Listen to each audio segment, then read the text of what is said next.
Cricket തലത്തിലേക്ക് എല്ലാവർക്കും സ്വാഗതം.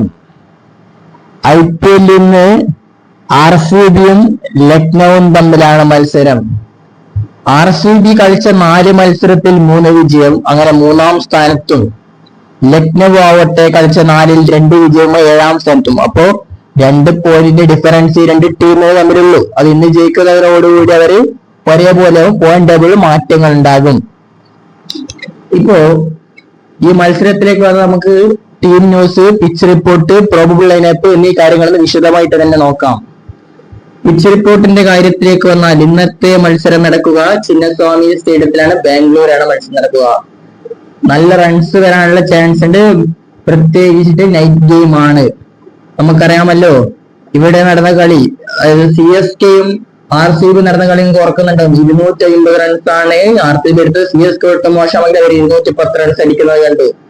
അങ്ങനെ 2 ടീമും കൂടി ചേർന്ന് 460 റൺസിലേക്ക് എത്തുന്നത് കണ്ടില്ലേ. അപ്പോ ഇതൊരു ഒരു ചെറിയ ഗ്രൗണ്ട് ആണ്. അപ്പോ ലാക്ക് ഓഫ് എറർ വന്നാൽ നല്ലോണം ബൗണ്ടറീസ് വരാൻ ചാൻസ് ഉള്ള പിച്ച് കൂടിയാണിത്. പിന്നെ ഡ്യൂ ഉണ്ടാവുമെന്ന് പറയുന്നുണ്ട്. അങ്ങനെയാണെങ്കിൽ ചേസിംഗ് ടീമിന് അല്പം കൂടി സാധ്യതയുണ്ട്. പിന്നെ ഇപ്പൊ RCBയുടെ കാര്യത്തിലേക്ക് വന്നാൽ RCB 3 കളിയും ജയിച്ചിട്ട് അവരെ ബാറ്റിംഗ് കരുത്തുറ്റ ബാറ്റിംഗ് ആണ്. പക്ഷേ LSG സീസൺ ഇതുവരെ 200 കൺസീഡ് ചെയ്യാത്ത ടീമാണ്. RCB ആവട്ടെ ഈ സീസണിൽ ഏറ്റവും ഹയസ്റ്റ് സ്കോർ റൺസ് ടീമാണ് RCB. അപ്പോ LSGയുടെ ബൗളിങ്ങിനും RCBയുടെ ബാറ്റിങ്ങും അതൊരു ബാറ്റിലാണ്. ഇപ്പൊ കൃത്യമായിട്ട് പറഞ്ഞാൽ RCBയുടെ കാര്യത്തിലേക്ക് വന്നാൽ RCBക്ക് ഇപ്പോ ഈ ചിന്നസ്വാമി സ്റ്റേഡിയത്തിൽ 2013 ശേഷമാണ് അവർ അവസാനം കളിക്കുന്ന 5 മത്സരത്തിൽ കൺസിക്യൂട്ടീവായിട്ട് 4 മത്സരം ജയിക്കുന്നത്. അത് ഇങ്ങോട്ട് നോക്കണം, 2013 ഷിപ്പാണ്. അതായത് 2025 അവസാനം 26 തുടക്കത്തിലുമാണ് അങ്ങനെ ഉണ്ടായത്. പിന്നെ വിരാട് കോഹ്ലി ഇന്ന് 2 സിക്സർ അടിച്ചാൽ IPL 300 സിക്സർ അടിക്കുന്ന 3ാമത്തെ പ്ലെയറായിട്ട് അദ്ദേഹം മാറും. അദ്ദേഹത്തിന് മുമ്പിലുള്ളത് ഇപ്പോൾ ക്രിസ് ഗെയിലും രോഹിത് ശർമ്മയുമാണ്. ക്രിസ് ഗെയിൽ 357 സിക്സ്, ഹിറ്റ്മാൻ ആവട്ടെ 310. പിന്നെ LSGയുടെ കാര്യം, LSGയുടെ ബാറ്റിങ്ങിൽ കുറച്ച് പ്രശ്നങ്ങളുണ്ട്. കുറച്ചെല്ലാം നല്ല പ്രശ്നങ്ങളുണ്ട് അവർക്ക്. അവരുടെ ടോപ്പ് ഓർഡർ അങ്ങനെ ക്ലിക്ക് ആവുന്നില്ല. ഋഷഭ് പന്തിനെയും പഴയ മികവിലേക്ക് എത്തുന്നില്ല. നിക്കോളാസ് പൂറിനൊന്നും ആ പഴയ ഹിറ്റിംഗ് കിട്ടുന്നില്ല. അവർ ഈ സീസണിൽ ഒറ്റൊരു തവണ മാത്രമാണ് ഹാഫ് സെഞ്ചുറി പാർട്ട്ണർഷിപ്പ് കടന്നത്. അത് എപ്പോഴാണെന്ന് അറിയാം, നമുക്കറിയാലോ. മുകുൾ ചൗധരിയും ആവേശ് ഖാനും തമ്മിലാണ് ആ പാർട്ട്ണർഷിപ്പ് വന്നത്. നോക്കണം നിങ്ങള്. ഏഡൻ മാർക്രവും, മിച്ചിൽ മാഷും, നിക്കോളാസ് പൂറും, ഋഷഭ് പന്ത്, മഹേഷ് ബഡോണിയും, അബ്ദുൾ സമദൊക്കെ ടീം ഉണ്ടായിട്ട് അവരുടെ പാർട്ട്ണർഷിപ്പ് വന്ന 50+ വന്നത് ഈഡൻ ഗാർഡൻസിൽ KKR മുകുൾ ചൗധരിയുടെ ആ പ്രകടനം. അതായത് 52 പന്തിൽ 54 റൺസ് ആണ് അവരുണ്ടായത്. അതിന്റെ അകത്ത് 53 റൺസ് എടുത്ത് വരാം മുകുൾ ചൗധരി തന്നെ.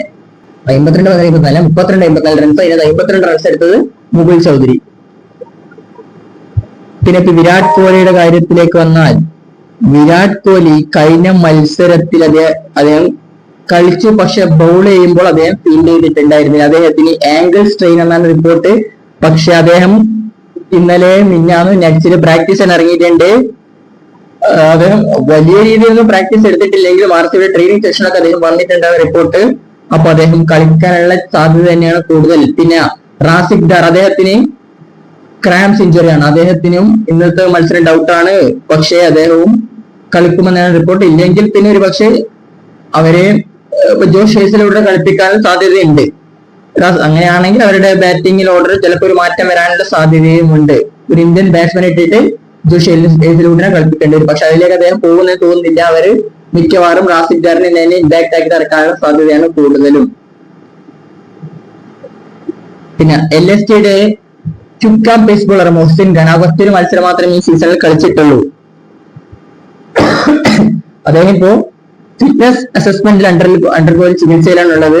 അത് ഇവരുടെ ഗ്ലോബൽ ഡയറക്ടറായ ടോം മൂഡിനെ വ്യക്തമാക്കിയിട്ട് ഇന്നലെ ESPN ക്രിക്കറ്റ് കൊടുത്ത റിപ്പോർട്ടിൽ അതുണ്ട്.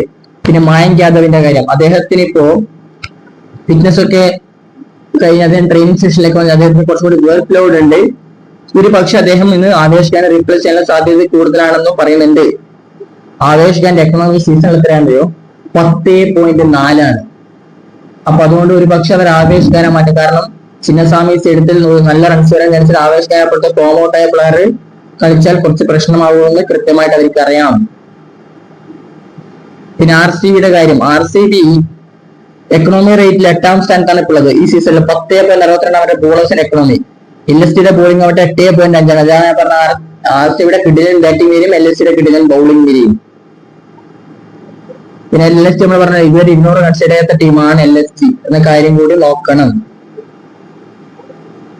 പിന്നെ 2023 കളിച്ച കളി നിങ്ങൾക്ക് ഓർമ്മ ഉണ്ടാവില്ലേ, RCB LST തമ്മില്? അന്നെന്താണ് ഉണ്ടായത്? അന്ന് യഥാർത്ഥത്തിൽ ഹർഷൽ പട്ടേൽ ഒരു മങ്കാദിങ്ങൊക്കെ ആക്കുന്നുണ്ട്, സംഭവം ഓർമ്മയുണ്ടാവും.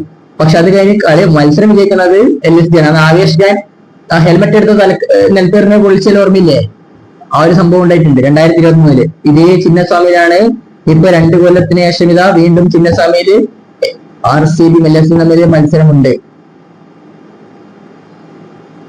പിന്നെ ഇപ്പൊ പറയാനുള്ള കാര്യം രജത് പട്ടിദാറിന്റെ കാര്യം. നായകൻ രജത് പട്ടിദാർ ഈ സീസണിൽ 195 റൺസ് അടിച്ചു, 214 സ്ട്രൈക്ക് റേറ്റിലാണ് അദ്ദേഹം അടിച്ചുകൊണ്ടിരിക്കുന്നത്. അദ്ദേഹം ഇപ്പോ one of the best middle order batsman ആയി മാറിയിട്ടുണ്ട്.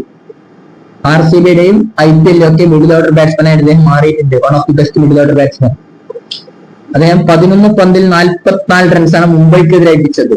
അദ്ദേഹത്തിന് ഇപ്പൊ സ്പിന്നും പേസും ഒക്കെ ഒരേപോലെ അടിക്കാൻ പറ്റുന്ന പ്ലെയറായി മാറിയിട്ടുണ്ട്. പിന്നെ ജോയിന്റ് ഹയസ്റ്റ് സിക്സ് ഹൈറ്റർ 18 സിക്സുമായി അദ്ദേഹം ജോയിന്റ് ഹയസ്റ്റ് സിക്സ് ഹൈറ്ററാണ്. വൈഭവ് സൂര്യവംശിയാണ് ഇക്കാര്യത്തിൽ 18, അദ്ദേഹം 18 തന്നെ.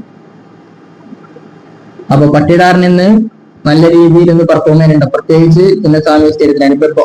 പിന്നെ മുഹമ്മദ് ഷമി ആവട്ടെ ഇപ്പോൾ ന്യൂ ബോൾ കൊണ്ട് എതിരാളികളെ ബുദ്ധിമുട്ടിക്കുന്ന ബോളറായിട്ട് മുഹമ്മദ് ഷമി മാറിയിട്ട് അദ്ദേഹത്തിന്റെ സ്വിങ്ങും മൂവ്മെന്റും വെച്ചിട്ട് അദ്ദേഹം നല്ല രീതിയിൽ ബോൾ ചെയ്യുന്നതുണ്ട്.